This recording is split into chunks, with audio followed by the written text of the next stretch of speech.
Analog experiments. There is one way in which investigators can manipulate independent variables relatively freely while avoiding many of the ethical and practical limitations of clinical research.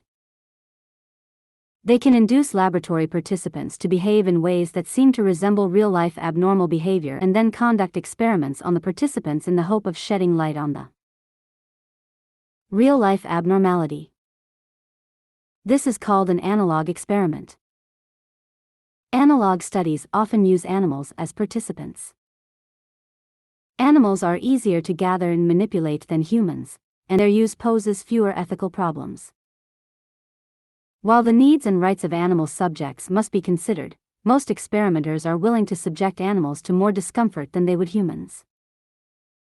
They believe that the insights gained from such experimentation outweigh the discomfort of the animals, as long as their distress is not excessive.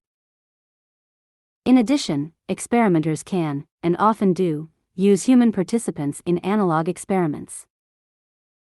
Investigator Martin Seligman, in a classic body of work, has used analog studies with great success to investigate the causes of human depression.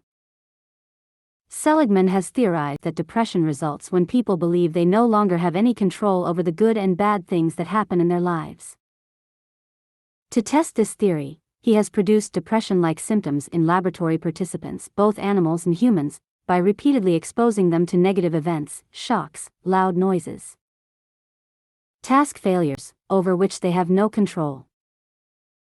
In these learned helplessness analog studies, the participants seem to give up, lose their initiative, and become sad, suggesting to some clinicians that human depression itself may indeed be caused by loss of control over the events in one's life.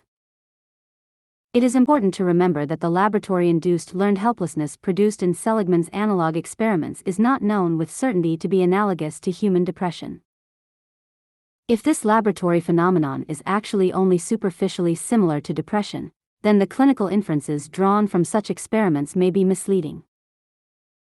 This, in fact, is the major limitation of all analog research.